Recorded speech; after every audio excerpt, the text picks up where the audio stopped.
नमस्ते माझ्या अंगणवाडी सेविका मदतनीस, माझ्या मैत्रिणींनो, माझ्या भगिनींनो.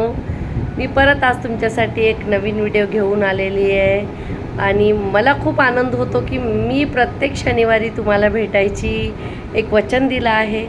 आणि अंगणवाडीत तर शनिवारी रविवारी आता उद्या आपल्याला सुट्टी आहे, तर तुम्हाला व्हिडिओ बघायची इच्छा होणार आहे आणि मला पण व्हिडिओ काढायची इच्छा होणार आहे, म्हणून हा व्हिडिओ मी काढत आहे. आधी तर आपल्या सगळ्या नवीन मदतनीस ज्या आल्या त्यांना हार्दिक शुभेच्छा तुमच्या पुढील वाटचालीसाठी. मागच्या महिन्यात त्या जॉईन झाल्या, पण मागच्या महिन्यात त्यांचं मानधन अकाउंटला आलं आत्ता, म्हणून मी त्यांना हार्दिक शुभेच्छा देते. हे बघा, कारण माझं चॅनल खरं बोलणारं चॅनल आहे. जोपर्यंत आमच्या अंगणवाडीच्या खात्यात पैसे येत नाहीत, आमच्या बँकेच्या खात्यात पैसे येत नाहीत, तोपर्यंत मी कोणतीही गोष्ट सत्य मानत नाही. कारण हे सरकारला आपल्याला खोटे नाटे आपल्याला वचन द्यायची सवय झालेली आहे. फक्त आश्वासन देतात.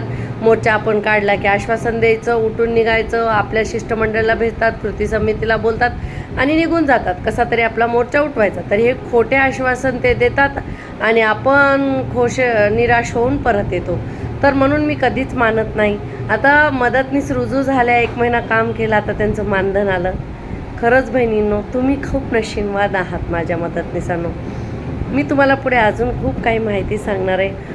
पण भगिनींनो, मागच्या शनिवारी मी एक व्हिडिओ टाकला होता. तुम्हाला त्याच्यात मी एक प्रश्न विचारला होता की तुम्ही स्वतःची निगा राखा, स्वतःसाठी वेळेवर जेवत जा, नाश्ता करत जा. किती बहिणींना हे चालू केलं आहे स्वतःची निगा राखायला. मला हे बघा, तुमच्या अंगणवाडीत काय झालं, तुमच्या सुपरवायझर काय बोलल्या, तुमच्या मुख्य सेविका काय बोलल्या, अंगणवाडीचं भाडं किती वाढलं, पगार किती वाढलं, GR कशा चालला, त्याच्यापेक्षा तुमच्या जीवनात, तुमच्या घरात, तुमच्या कुटुंबात काय चाललं आहे याच्यामध्ये मला खूप इंटरेस्ट आहे. कारण मी नेहमी बोलते की तुम्ही एक सेविका मदतनीस नसून तुम्ही पूर्ण तुमच्या घरासाठी पूर्ण जगात. किती मुलींनी, किती माझ्या भगिनींनी हे चालू केलं. कारण मी प्रत्येक शनिवारी तुम्हाला व्हिडिओ टाकणार आहे. मी अंगणवाडी सेविका या चॅनलवर तुम्ही या आणि तुम्ही अंगणवाडी विसरून जा 1-1.5 दिवसासाठी, शनिवार ते सोमवार सकाळपर्यंत. कारण फक्त स्वतःचा विचार करा. कधी ग्रॅज्युएटी येणार, कधी पेन्शन होणार, कधी मानधन वाढणार. त्याच्यापेक्षा आपले हातपाय चालतात, आपण तरणे ताटे आहेत, तरी काहीतरी वेगळी इन्कम सोर्स करूया ना, करूया का नाही. आपण शिक्षक आहात. मी आज तुम्हाला आयडिया पण देणार आहे की तुम्ही काय काय करू शकता. एक तर तुम्ही घरी बसल्या ट्युशन सुरू करू शकता अंगणवाडी सेविकांनो. कारण मुलांमध्ये बसायची, शिकवायची सवय आहे आणि माझ्या काही भगिनी ट्युशन घेतात, कारण इन्कम एक्स्ट्रा. आता त्यांनी बघा, फक्त 2000 दिवाळी मागच्या वेळी तीच दिली होती, ती आत्ता दिली. त्याच्यात गोड बातमी कुठली झाली आणि आपल्याला कुठे दिवाळीचं बोनस जास्त आलं आहे. काहीतरी फेक व्हिडिओ बघता लोक, फेक व्हिडिओ निर्माण करतात. कारण सगळ्याची पोळी भाजी अंगणवाडीवर चालते. मुख्यमंत्रीपासून प्रधानमंत्रीपासून तर एक लहान कार्यकर्त्यांनी, नेत्यांची पण पोळी भाजी आपल्यावरच भाजली जाते. असो, लाखो लोकांची पोट आपल्यामुळे भरतात. जर अंगणवाडीच नसती, अंगणवाडी सेविका मदतनीसच नसत्या, तर त्यांनी कुठून कमवलं असतं. आणि माझ्या काही बहिणींनी माझा व्हिडिओ, मी जे सुपरवायझर मुख्य सेविकेविरोधात बोललेले, तो त्यांना पाठवला. मला खूप आनंद आहे. मी तर म्हणतो आहे माझ्या बहिणींनो, माझा व्हिडिओ आहे ना मुख्यमंत्र्यापर्यंत आणि नरेंद्र मोदीजीपर्यंत पाठवा. मला काय घाबरत नाही, मी कुणाला भीत नाही.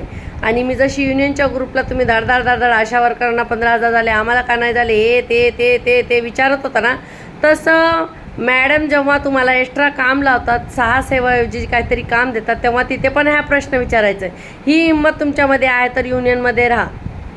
हिंमत पाहिजे. आणि आहे खूप बहिणींमध्ये माझे, पण हे लगेच सुपरवायझरला प्रश्न विचारायचा, बाई तू हे काम का सांगते, हे आमचं काम नाही आहे. बरोबर का नाही? विचारतो का तुम्ही प्रश्न? विचारा. आणि युनियनमध्ये आपल्याला काहीतरी काम दिलं, पुढे आले म्हणजे म्हणून युनियन सगळं आपल्यावर जबाबदारी येते नाही. हे आपली जीवन आहे. युनियन आपल्यासाठी काम करतं. आपणच युनियनात, वेगळं कोण आहे युनियनमध्ये? सगळे आपण सेविकाच युनियनला रिपोर्ट करतो आणि एरियाचे रिपोर्ट युनियनला आपणच देतो ना. मग वेगळं कोण आहे? कुणाला सांगायचं? आपणच स्वतः पुढे यायचं आहे. एक महिला म्हणून आधी आपल्याला पुढं आलं पाहिजे. कारण आज जे अंगणवाडीचे हाल चाललेत, आपल्याकडे सरकार लक्ष देत नाही. सरकारचे लक्ष वेधण्यासाठी आपण मोर्चा काढतो, उन्हात बसतो, पायी चालतो, काय नाही करत, पण त्यांचं लक्ष फक्त कुठेतरी आपल्याला बोलवायचं असलं तर अंगणवाडीचं हिवाळी अधिवेशन आहे, आता तिथं आपला टॉपिक काढणारच. पण आपल्यासाठी काय करायचं नाही, फक्त आपल्याविषयी आपल्यासाठी बोलायचं. कारण का, आपली संख्या खूप जास्त आहे. तर आपलं कुठंतरी नाव काढायचं. मग आपण बोलतो बाई बिचाऱ्यानं आपलं नाव काढलं, आता आपण त्याला सपोर्ट करूया. ही आपल्याला फक्त आणि फक्त फसवे आश्वासन आहेत. ह्याला आता आपल्याला भुलायचं नाही. आता आपल्याला कंबर कसायची आहे. भगिनींनो, कंबर कसून उठा. आता पेटून उठून जायचं आहे आपल्याला. आता आपल्याला रडत बसायचं नाही, आता आपल्याला लढायचं आहे, रडायचं नाही. कारण सगळे अंगणवाडी सेविका मदतनीस आपण सगळी काम करतो. मिनी अंगणवाडी सेविकांना तर बघा मदतनीस पण नाही. आपल्या बहिणी काम करतात का नाही. आणि लवकरात लवकर मिनी अंगणवाडी सेविकांचं तर रूपांतर. हे बघा, आपल्याकडे आपल्या युनियनकडे प्रश्न खूप सारे आहेत, आपण सरकारसमोर मांडतो. पण किती प्रश्नावर ते काय बोलतील आणि काय निर्णय देतील, काय आश्वासन देतील आणि काय GR येईल हे आपल्याला माहीत नाही. आत्तापर्यंत अकाउंटला फक्त कुठे कुठे आता सुरू झाले 2000 दिवाळी आणि साडीचे पैसे आले, त्याच्या अतिरिक्त कोणता पैसा आलेला नाही, कोणती गोड बातमी नाही, कोणतं काय नाही. तर उगाच कोणी काही व्हिडिओ पाठवले काहीतरी विश्वास करू नका. कारण तुम्ही अंगणवाडी सेविका, तुमच्या अकाउंटला पैसे येतात ना, लोकांकडे आपल्याला जायची विचारायची गरज आहे का? आहे का गरज? आहे का? अहो, आपल्याला स्वतःवर गर्व असला पाहिजे. कारण आपल्या ज्या मंत्री आहेत स्मृती इराणी मॅडम काय बोलतात, 1 तास फक्त काम करतात. विचार करा, आपण 1 तासात किती काम करतो. आपल्याकडे जादूची छडी आहे का नाही? 1 तासात पूर्व प्राथमिक शिक्षण, 1 तासात रजिस्टर भरून, 1 तासात वजन हाईट, 1 तासाचा गृहभेटी, 1 तासात संदर्भ सेवा, 1 तासात मुलांना खाऊ वाटणे, 1 तासात THR येतो. एवढी आम्ही सेवा 1 तासात देतो. तर आता त्यांनी एकच लक्षात ठेवावं, जर एवढे जास्त काम आम्ही 1 तासात केलो तर मतदानाच्या दिवशी आम्ही फक्त अर्धा तास काम केलं तर काय होईल? हे पहा भगिनींनो, माझ्या अंगणवाडी सेविकांनो, हे एक लक्षात ठेवा. आपण आपापसात फक्त भांडत आहोत. आता आपल्या ठेकेदारांची पण काय हाल आहेत. फक्त त्यांना किती कमी पैसे येतात, 2-2 वर्ष त्यांची बिल पास होत नाही. ते कुठून इंधन आणणार, कुठून आपल्याला? आता मुंबईसारख्या शहरात आम्हाला शिजलेला आहार येतो, त्यांच्याकडे पैसे 2-2 वर्ष बिल नाही आल्यावर ते कुठून आपल्याला खाऊ आणून देणार हो? मग काहीतरी आपल्यामध्ये वादावाद होते, सुपरवायझर आपल्यामध्ये वादत. आपला सर्वात महत्त्वाचा, जिथे आपले प्रश्न सगळे सुटले जातील, तो आहे ह्यांनी आपला बजेट वाढवला पाहिजे. आपला बजेट 2014पासनं BJP आली, मोदी सरकार आली, तेव्हापासून आपला बजेट वाढलेला नाही. 1 रुपयासुद्धा ह्यांनी वाढवलेला नाही. फक्त खोटी आश्वासनं देतात. म्हणून आपला बजेट वाढण्यासाठी आपण ही लढाई लढायची आहे. आणि जर का आता आपल्या मागण्या मान्य नाही झाल्या तर 2024ला मतदान आहे. काही माझ्या बहिणी बोलल्यात आपण मतदानाला जायचं नाही, मतदान करायचं नाही. असं नाही आहे ताई, मतदानाला जायचं आहे आपल्याला. आपल्याला मतदान करायचं आहे, पण योग्य लोकांना करायचं आहे. आता कमळाबाईचं खूप झालं, आता कमळाबाई आपल्याला काढून टाकायची. तर आपली मंत्री म्हणते ना 1 तासात फक्त आम्ही किती कामं करतो, कुठून डेटा आला होता 1 तासात एवढं काम केल्यावर. तर 1 तास जर आम्ही मतदानाच्या दिवशी काम केलं तर काय होईल? तुमचं सरकार उलटून पडेल का नाही? कारण आमची जी लहान बाळं येतात त्यांच्या आम्ही 40 पॅरेंट्स पकडू आणि गरोदरस्तंदा आमची माता समिती. आणि या मुंबईसारख्या शहरात तर 1000 लोकसंख्यावर एक सेविका आहे.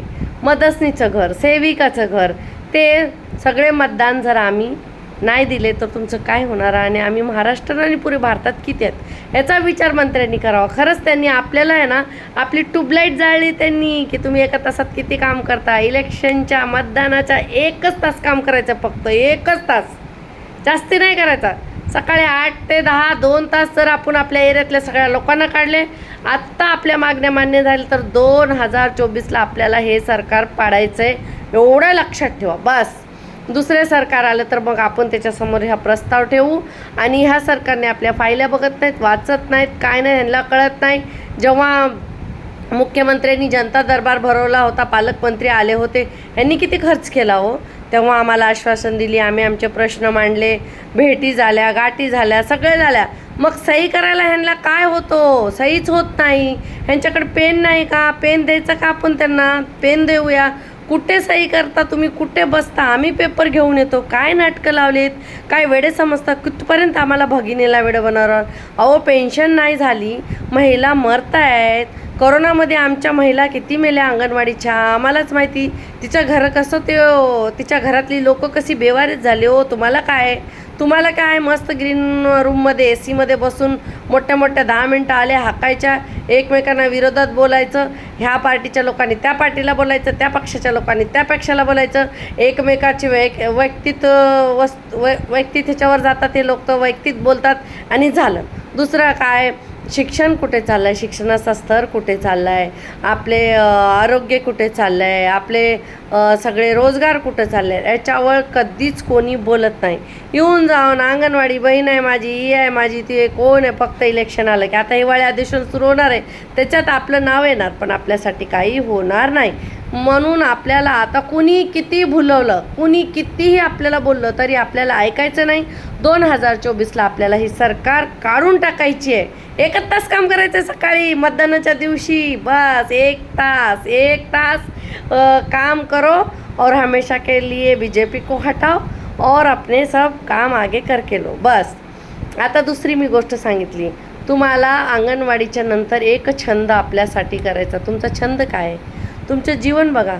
मी जेव्हा अंगणवाडीचं काम करत असताना सुपरवायझरचे फोन व्हायचे, अंगणवाडीचं काम हे ते, तर मी कोण आहे मी विसरून गेलेली. मी स्वतःचा शोध लावला. मी वसीमा आहे, मी एक महिला आहे, माझं घर आहे, माझा संसार आहे, माझे मुले आहेत, माझा प्रपंच आहे, माझं कुटुंब आहे, माझं सगळं आहे. मग फक्त अंगणवाडीच आहे का माझी? नाही. कारण रात्री 12-12, 11-11 वाजेपर्यंत मेसेज येतात, त्याच्यावर तुम्ही रिप्लाय करता. अरे अंगणवाडीच्या वेळेतच अंगणवाडीच्या कामावर रिप्लाय करा आणि काम करा, आणि थांबव तिथे सुपरवायझरला, बाई तुझी दिवसभरची ड्युटी आहे, तू काम कर. आम्ही नाही करणार. थांबवा, वेळेवरच थांबवा. हे बघा, जर आपण त्यांना रोखलं नाही, टोकलं नाही, तर आपल्याकडून ते भरघोस डेटा घेतात. मला याच्यामध्ये काय इंटरेस्ट नाही की पोषण ट्रॅकर कसं चालतं, तो व्हिडिओ बनवणे किंवा अंगणवाडीत काय काम असतं, याच्यामध्ये मला काय इंटरेस्ट नाही. कारण ते सुपरवायझरचं काम आहे. ती सुपरवायझर येईल, आपल्याला शिकवेन, आपण शिकायचं आणि पुढं कामं करायची. त्याच्यासाठी वेगळं संध्याकाळी हे व्हिडिओ ऐकून शिकून, काही मुलींना थोड्या हुशाऱ्या करायची सवय असते की मला सगळं येतं, सुपरवायझर पुढे जायचं, तिच्या पुढ्यात करायचं. पण ताई, मी तुला एकच गोष्ट सांगू इच्छिते, ती माझी बहीण आहे, पण तू सुपरवायझर मुख्य सेविकेच्या पुढ्यात जाऊन बसली, तिची कामं करून दिली, तर तुला काय भेटणार आहे? 3 वर्षांनी ती सुपरवायझर निघून जाणार आहे, तुझ्या मैत्रिणी तुझ्याबरोबर राहणार आहेत, एवढं लक्षात ठेवायचं. कोणत्या सुपरवायझर राहिल्या तो 10-10 वर्ष जातात का नाही निघून, मुख्य सेविका जातात, CDPO जातात, ऑफिसचा सगळा स्टाफ चेंज होतो. पण आपण अंगणवाडी सेविकांनी मदतनीस कुठं जाणार आहेत का? मग दोघींनी मिळून राहा.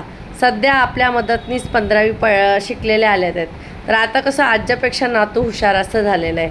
आधी ज्या आपल्या मदतनीस होत्या त्या आपल्या आईसारख्या होत्या, तेव्हा आपण लहान होतो. आता ज्या मदतनीस आल्यात आपण त्यांना आईसारखं आहोत. तर त्यांचं शिक्षण जास्त आहे. काही मुलींचं मला ऐका येतं की त्यांच्यामध्ये इगो आहे, झाडू नाही मारायचा, मी 15वी शिकलेले वगैरे हे. पण हे बघा, तुम्ही 15वी शिकलेला असला तरी माझ्या मदतनीसना कळकळीचा विनंती, सल्ला आहे, हा व्हिडिओ तुम्ही मदतनीसांना पण सगळ्या पाठवा, त्यांना बघू द्या. कारण तुम्हाला नोकरी खूप आरामात लागलेली आहे. आम्ही सेविकांनी खूप मेहनत घेतली, त्याच्यासाठी तुम्ही आलात.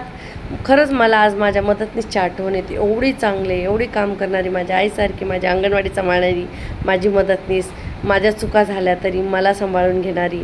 तर आता आमच्या मदतनीस आल्या, त्यांच्या चुका झाल्या तर आपण आईसारखं, बहिणीसारखं त्यांना सांभाळून घ्यायचं आणि मदतनीसांनी पण ऐकायचं. कारण तुम्ही 15वी शिकलेला असला, तुमची सेविका जरी 12वी शिकलेली असली, तर ती तुमच्याकडून काही शिकन, टेक्निकल वस्तू शिकेन. कॉम्प्युटर तुम्हाला येतं आहे, आपल्या सेविकेला शिकवा. पोषण ट्रॅकर भरायचं काय ऑनलाईन काम असतं ते शिकवा. पण तुम्ही अनुभवाने सेविकापेक्षा मोठे नाहीत, तुम्ही लहानच असणार. तर अंगणवाडीत आलं तर मुलांना बसवणे, झाडू मारणे, खाऊ देणे, केर काढणे, हे मदतनीसचं काम आहे. तर तुम्ही करायचं का? आपल्या घरच्या मुलांना नाही. आई मरावी मावशी उरावी अशी म्हण आहे. तर तुम्ही मावशीसारखं राहायचं येतं. कारण बघा, आपल्या बहिणीची मुलं येतात, आपण सांभाळतो का नाही त्यांना? मग ही सगळी मुलं पण आपल्या बहिणींचीच आहेत ना, अंगणवाडीत जी येतात. हे लक्षात ठेवून कामं करायचे. काय मुलं 2 तास येतात, त्यांच्याबरोबर राहायचं, आपली सेविका जे सांगेन ते काम करायचं. दुसऱ्याचं ऐकून सेविका मदतनीस आपापसात भांडू नका. ही जर फूट पडली तर ह्याचा ऑफिसला खूप चांगला फायदा होतो. त्यांची कामं वेळेवर होतात, त्या घरी जाऊन निवांत मजा करतात आणि तुम्ही परेशान होता. सेविका भांडणार, मदतनीस आली का नाही, सेविका आली का नाही, उशीर झाला का नाही, ह्या सगळ्या गोष्टीवर लक्ष देण्यापेक्षा तुमच्या छंदावर लक्ष द्या. छंद बाळगा, काहीतरी कौशल्य शिका. कुणाला पार्लरची आवड आहे, पार्लर शिका. कुणाला मेहंदीची आहे, कुणाला ट्युशन क्लासची आहे, कॉम्प्युटरची शिका आणि दुपारून मस्तपैकी 2 ते 3 तास जॉब करून पैसे कमवा. माझी हेल्पर पैशाची वाट बघून बघून वारली आणि नंतर तिच्या अकाउंटला पैसे आले. ते पैसे तिच्या काय फायद्याचे सांगा तुम्हीच, बरोबर आहे का नाही? आता आपल्याला खूप राग येतो आहे, आपला पगार नाही वाढलेला, आपल्या शासकीय दर्जा नाही दिलेलं, आपल्याला का मानधन वेळेवर होत नाही. आता तर सध्या तर युनियनचे लेटर दिल्याशिवाय मानधन होत नाही, ही परिस्थिती आपली झाली आहे. आपल्याला खूप राग आहे, मनात खूप दोष आहे, पण त्या रागानं नुकसान फक्त आपलं होणार आहे, बरोबर आहे का नाही? मंत्र्याचं नुकसान होणार आहे, मुख्यसेविकेचं होणार आहे, CDPचं होणार आहे नाही, आपलं नुकसान होणार आहे. म्हणून स्वतःला नुकसान करून घेऊ नका. आनंदी राहा, हसत राहा आणि चांगला सकारात्मक विचार करा, होईन आपलं चांगलं. हे बघा, आपण एक मुंग्यासारखे आहोत. मुंग्यासारखे आपण, एक मुंगी आपल्यापेक्षा किती जास्ती वजन उचलते माहिती का? 100, तिचं वजन 100 किलो, ती वजन आपल्यापेक्षा जास्त ग्राम उचलते ती मुंगी. एक ब्रेड किती मोठा असतो, मुंगी आरामात घेऊन जाते. आणि मुंगीला माहीत असतं कोणत्या डब्यात, कोणत्या फळीवर, कितव्या माळ्यावर साखरेचा डब्बा आहे. बरोबर जाऊन त्या साखरेचा डब्बा उघडतात. तसं आपल्याला पण आपल्या एरियात कोणत्या सरकारला कधी ठेवायचं, कधी काढायचं, हे मुंग्यासारखं आपल्याला माहिती आहे. म्हणून आपण हा काटा काढायचा आहे मतदानाच्या दिवशी. जे आपलं डोकं हात पायानं काम नाही होणार, ते फक्त आपल्या एका बोटाने काम होणार आहे, एवढं लक्षात ठेवा. तर आपल्याला आता बोट चालवायचं आहे फक्त, आणि लोकांना पण एरियातल्या बाहेर काढून कशी मतदान करायचं ते आपण बघूया. आणि आता 2024च्या आधी हे सरकार काय करते, आपला विचार करते का नाही ते बघूया. आणि मग ह्या सरकारची चांगलीच आपण दिंड काढायची. आता कुणाला सोडायचं नाही. आदित्य टायटटकर महाराष्ट्राच्या, त्यांनी 2000ची गोड बातमी दिली. काय नवीन केलं होतं आई तुम्ही आमच्यासाठी? आमचा तो जुना GR तुम्ही पुढे केला, त्याच्यावर सगळ्यांचे फोटो, मुख्यमंत्री घेतात त्याचं, तर उपमुख्यमंत्री घेतात, तर काय नाही सगळे घेतात. आता महाराष्ट्रात तर एवढी वाईट आणि एवढी बिकट परिस्थिती आहे. जाऊ द्या, एक चांगलं आहे की आपण एका मतदानामध्ये 2 मुख्यमंत्री 2 मंत्री निवडले, 4 होऊन गेले. होऊ द्या, हे तिरंगी सरकार काय करतं ते करू द्या. आपण आपल्याला मतदानाच्या दिवशी विचार करून आता लोकांना बाहेर काढून हे सगळं करायचं आहे. दुसरं, मिनी अंगणवाडीचं सेविकांचं, मिनी अंगणवाडी केंद्राचं अंगणवाडी केंद्रात रूपांतर होणार आहे बहिणीनो. याच्यावर आपली युनियन लढा देत आहे. तुम्ही लढा निधी देत राहा. ज्या काही सेविकांचे मला मेसेज आलेले की आम्ही कोणी कुठेही सभासद नाहीत, तर ताई कमेंटमध्ये तुमचा जिल्हा लिहा आणि मग तिथल्या जिल्ह्याला मी जोडेन. माझं चॅनल फक्त तुम्हाला एकत्रीकरण करण्यासाठी मी काढलेलं आहे. मी खूप वेळातला वेळ काढून तुमच्यासाठी व्हिडिओ बनवते. तुम्ही सबस्क्राईब करत जा, विसरत जाऊ नका आणि व्हिडिओ पूर्ण बघत जा. तुमच्या चांगल्यासाठी मी खूप चांगली माहिती, कारण मी हे सगळं अनुभवलेलं आहे. मी खूप रात्रंदिवस काम करायची, सुपरवायझरांची कामं करून द्यायची, ऑफिसला जायची, खूप केलं, पण माझ्या मानधन तेवढंच आहे. माझी मग शरीर आणि हेल्थ गेली होती सगळी. मी माझ्यासाठी स्वतःवर आता लक्ष देते, हेल्थ करते. कारण तुम्ही आजारी पडलं की तुम्हाला ऑफिसवाले पण विचारत नाही आजारी म्हणून, लगेच त्यांच्यासाठी दुसरी तयार असते. तर स्वतःचं लक्ष ठेवा. तुमच्यासाठी तुम्ही स्वतः दुसरे येणार नाहीत, तुम्ही एकच आहे. हा चेहरा बघा, युनिक आहेत तुम्ही. तुम्हाला एक तुमच्यासारखं दुसरं कोणी नाही आहे का? नाही ना? मग तुम्ही युनिक आहात का नाही? मग स्वतःवर प्रेम करा, स्वतःसाठी खात जा वेळेवर, स्वतःची निगा राखा, औषधं वेळेवर घ्या. काय आजार झाले असले तर त्याचा इलाज करा. घाबरू नका, टेन्शन घेऊ नका आणि सगळ्यांनी मिळून राहा. आणि शेवटी मी तेच बोलते की मदतनीस सेविका एकत्र मिळून राहा आणि कोणत्याही प्रकारचा कुठेही GR आलेला नाही. माझ्या अकाउंटला आता फक्त 10,500 10,500 रुपये मानधन आलेलं आहे. हे माझ्या हातात पासबुक आहे, दुसरं काही कुठे आलेलं नाही. तर कोणते खोटे व्हिडिओ बघू नका, भुलून जाऊ नका, आपला वेळ वाया घालवू नका. त्याच्यापेक्षा स्किल शिका काही आणि 2 पैसे कसे कमायचे. आता आपण घरी येऊन अंगणवाडीसाठी निघतो, मग आपला पार्ट टाईम अंगणवाडीचा जॉब झाला की आपल्याकडे खूप वेळ असते, कामं करा. हे बघा मी कशी करते. मी अंगणवाडीच्या नंतर खूप एन जी ओमध्ये काम केलं, मी पैसे कमवले, माझ्या मुलांचं शिक्षण पूर्ण केलं त्यानं, आणि आत्ता पण मी खूप साऱ्या एन जी ओने जुडलेले आहे आणि माझ्याच एरियातल्या मुलांना मी ते एन जी ओ काही मदत करतात ते आणून देते. माझ्या मैत्रिणींना पण बरोबर घेऊन अंगणवाडीच्या कामं करते. एकत्र या. जेव्हा इलेक्शनच्या वेळेस नेते लोकांना पब्लिकची आठवण येते, तसेच आपल्याला पण त्याची आठवण आली. कोणत्याही पार्टीचा कुठलाही नेता असू द्या, एरियात त्याच्याकडून मदती घ्या, साफसफाईचं बघा, एरियात पाण्यांच्या खूप समस्या आहेत ते बघा. आता कुठं गेले नगरसेवक काहीच समजत नाही, कारण एवढ्या रुबाबात मिरवत होते. इलेक्शन नाही आणि नगरसेवक नाहीत, आता सगळा भार आपल्या अंगणवाडी सेविकावर आहे. एका तासात किती काम करतो बघा. आहे का नाही आपल्याकडे जादू? आमच्या डोक्यात जादू आहे, बघा बघा बघा. अंगणवाडी सेविकाकडे जादू आहे स्मृतीताई, बघा बघा बघा. तुम्ही आमच्याकडे खूप जादू आहे आणि आमच्याकडे जादू आहे. तुम्हाला मंत्री ठेवायचं का नाही, पण तुमच्याकडे ही कोणतीही टेक्निक नाही की आम्हाला सेविका ठेवायचं का नाही. मी तर ठामपणे बोलते, ज्या दिवशी मी अंगणवाडी सोडेन, अंगणवाडीतून मला काढण्यात येईन, तर ह्या महाराष्ट्रात एकही अंगणवाडी राहणार नाही, असा मी दावा ठोकते. कारण मी अशा चुका करतच नाही, तर मला कोण काढणार बोला. मी घाबरत नाही. मी सुपरवायझरला एवढंच बोलते, तर बिनधास्त माझा मुख्य सेविकांना व्हिडिओ पाठवा. मी वाघाला घाबरत नाही, तर मी चुचुंद्र्याला घाबरत नाही, अजिबात घाबरत नाही. ज्यांना जे करायचं ते करू जा. आणि एवढाच व्हिडिओ करून माझा मी थांबवते. तुम्हाला मी माहिती जी दिली ती तुम्ही पुढे पाठवा. सेविका, मदतनीस, मिनी अंगणवाडी आणि आशा वर्करला जर पगार वाढला असेल तर आमच्याकडून त्यांना शुभेच्छा, कारण आमच्या अकाउंटमधून त्यांना जाणार नाही, सरकारकडून भेटणार आहे. शेवटी सगळं आपल्याचं नशीब असतं. आपला पण पगार वाढेल, आपल्याला पण मानधन जास्त येईल. तर घाबरून जाऊ नका. एक्स्ट्रा पैसे कसे कमवता येईल हे बघा. काहीतरी छंद जोपासा. छंद काही आठवणीत राहत नसेल तर सकाळी उठून आहे ना, लिहित जा मैत्रिणीनो. एक 5 मिनटं काढायची. मी सकाळी उठते, मला पूर्ण दिवसात काय काय काम करायचं, भले कामं होतील नाही तर नाही होतील, पण लिहिलेलं असलं की वेळेवर सगळी आपली कामं होतात. यालाच म्हणतात की टू डू लिस्ट. दिवसभर काय काम करायचं ते लिहून काढा. मोठी छोटं काम असेल, मला घरात एक खिळा मारायचा, तरी मी लिहून ठेवायचा की आज मला ह्या घरात खिळा मारायचा माझ्या. तर तुमचं आहे ना, तुम्ही कन्फ्युजन नाही होणार. तुम्हाला इकडे तिकडे अरे मी ही विसरले ती विसरले, त्याच्यामध्ये कुठेतरी पर्स सोडता, मोबाईल सोडता. हे मला सगळं अनुभव आहे, मी हे सगळं झालेलं आहे माझ्याकडून, म्हणून मी तुला सांगते. हे बघा, ज्यांना चुका जास्तीत जास्त केलेल्या असतात तेच जास्तीत जास्त चांगलं शिकवत असतात. म्हणून चुका आणि शिका, आणि एक चूक परत करू नका. नवीन चुका करा ना, वेगवेगळ्या चुका करा आणि त्याच्यातून शिका आणि नेहमी शिकत राहा. मी म्हणते ना, लर्निंग आहे, एल काढून टाका, त्याच्यामध्ये अर्निंग येतं. लर्निंगमधून अर्निंग येतं. पैसे कमवणं खूप मोठी गोष्ट नाही हो, माणुसकी कमवणं खूप मोठी गोष्ट आहे. तुमच्याकडे माणुसकी आहे, अंगणवाडी सेविकाला मान आहे, सन्मान आहे. पैशावाल्यांना काय आहे बघा, त्याच्या घरी त्यांना चहा भेटतो का वेळेवर. आपल्याला एरियातली लोक किती प्रेम करतात, आपले पालक किती प्रेम करतात, आपल्या माती समितीची लोक आपल्याला किती प्रेम करतात. ते प्रेम काही विकत घेता येत नाही, आणि पैशाने सर्वच काही होत नाही आणि पैशाने काही होत नाही असं पण नाही. सगळं बॅलन्स ठेवायचं आहे आपल्याला जीवनात.